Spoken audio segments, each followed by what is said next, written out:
Hello YouTubers, here's Vernon again with this 1936 Minneapolis Moline JT or Twin City JT, whichever one you want to go with. Today we're going to be working at the clutch on this tractor. I had the engine out to take it to a machine shop because number 4 cylinder was pitted pretty good.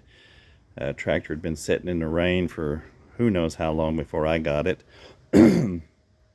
So I went and found a sleeve on eBay and sent that over to the machine shop. The seats were also in pretty bad shape, just from sitting from the water. Being this is an F-head, that means the exhaust seats are in the block. So I've sent that off. I haven't even got to the head yet to see exactly what I got to do there. But that's where she's at, waiting for the machine shop and tell me how much gobs of money I'm going to need to fix it. By the way, I needed a magneto. This tractor didn't come with a magneto. So last weekend I was at the Texas Early Days Tractor and Engine Show up in Temple, Texas, and I happened to pick up a magneto, and I was just going to find any kind of a 4-cylinder mag to put on there, whatever I could get to work, and I just happened to find one of these Fairbanks Morse RV4s. And so that's cool. I cleaned the points on it and did a little spin of the impulse, and lo and behold, she did fire all 4 terminals. So maybe we can actually go back with the original type magneto. Who knows? Maybe it was original magneto. I don't know. I doubt it. That would be rare. But let's go ahead and get into this flywheel clutch set up here. Set this phone down and hopefully I can aim it right.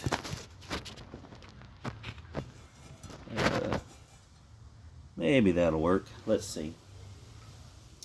So first thing you're going to do is get you some snap ring pliers, or I think some of them called duckbill pliers. I'm not sure about that, but anyway, snap ring pliers are not the best, but that's all I have.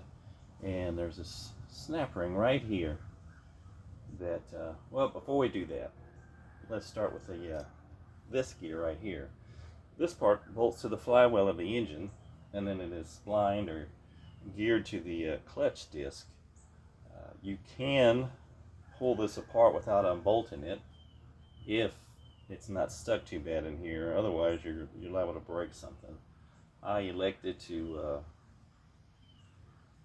unbolt it from the flywheel and leave it on there. I'm guessing if you have an engine that's locked up and you can't take this off, then you can do that and it'll slide out of there.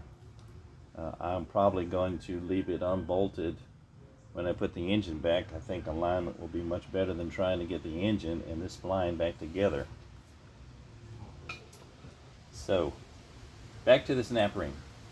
The snap ring goes right here. As you see, I already have it loose because I did it earlier, and I didn't want you to have to listen to all the cussing and everything that went with trying to get this thing loose. But anyway, she goes on there and you fight and wrestle and cuss and everything else you do to get that loose, and finally she comes off and then shoots off, probably hits you in the eye or whatever.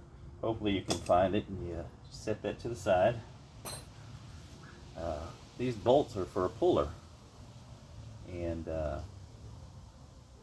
I had a wheel puller to fit because these are kind of wide, to pull mine off because, you know, there's rust. This thing's set out in the weather for who knows how long, but I managed to get it off, and it wasn't too difficult. The good thing is that they're pretty weatherproof inside of here, even though mine was missing an inspection plate. It's where it came from. The humidity is not so bad. I don't think you get the condensation like we get down here, but I managed to get it off, and there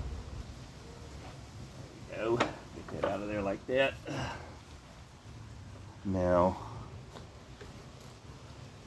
this is the fingers that the clutch works. They right off of this cone right here. It pushes against these fingers, which push against this plate right here, and press the disc right here against it, and that's how she works anyway. These fingers are spread out, and you can see the finger right there pushes against this collar, flange, whatever you want to call it, and she's locked in, so she's not going to go anywhere. If you're lucky, the adjusting pin is right here, and you pull that out and you turn this thing, and you can unscrew it if you're fortunate. And I didn't think mine would come loose, but it did come loose, so we just go ahead and take that off of there. You see the fingers there now, they push against this plate, which pushes against the disc. Get that out of there. Set that aside, and the plate is splined in with the other. These two are splined together, and the disc is in this gear piece right here. So you get this apart. There we go. See, there's quite a bit of rust right there where that was. I have to address that in a little while. Not a big deal.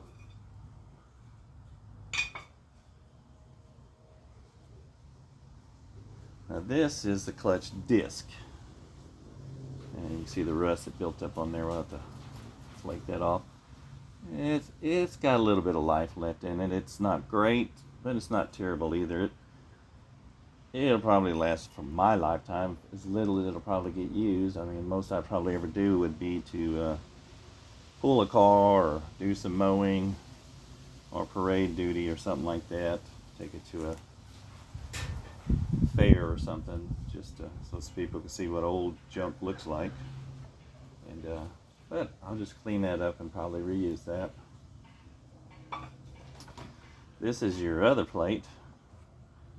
There's 4 not very strong springs in there.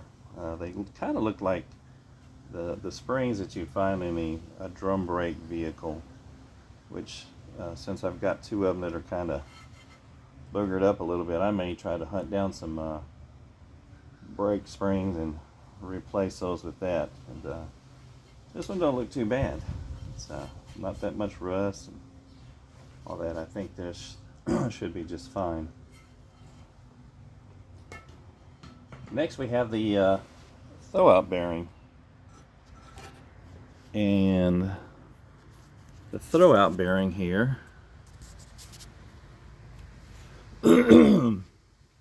rides on this fork that pushes it in and out. Mine was stuck when I first got it, but I managed to free it up here, and if you take your lever loose from your handle, you can pull that back far enough where you can get that out of there. Get mine out of there. Well, before I do that, there is a grease tube that goes on this side that you can get through the inspection plate so that you can grease the bearing here. Mine was down in there, buried in about an inch of gunk. I guess grease, mud, dirt, whatever. It was down in there. When I cleaned that out, that's where I found that. But anyway, it screws into the this arm right here for the throwout bearing here, and a little bit wore out there for sure. So much so that it wore all the way through the threads where the grease tube was on this tractor. Now the throwout bearings got some slop in it.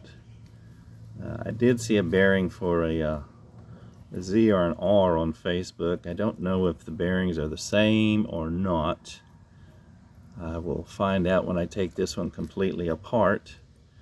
We're going to have to build up this guy right here, because that's just too much slop for me. But you can see there, she's definitely been used a lot. It's made out of brass, so I might be able just to build it up myself. I'm not the greatest when it comes to brazing, but we'll see. Get that apart maybe.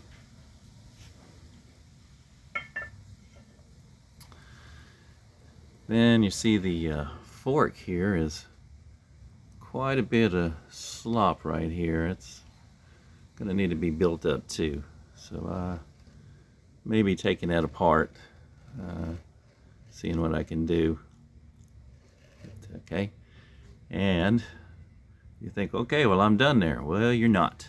There's a plate back here, which, get that off of there.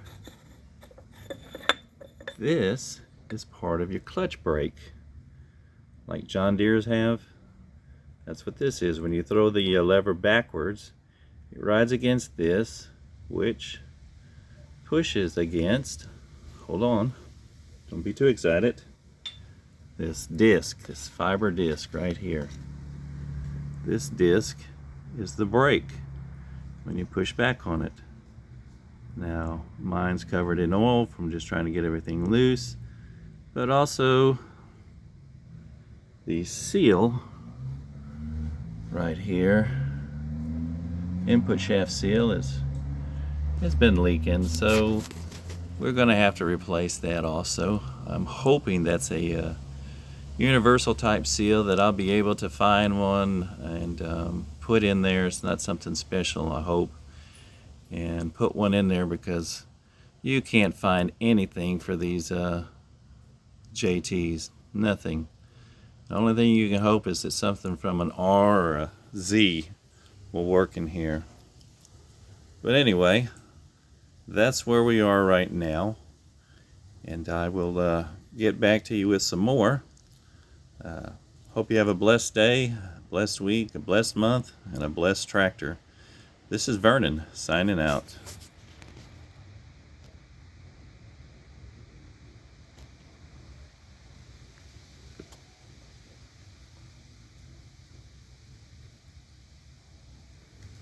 Trying to sign out. Come on. Get off.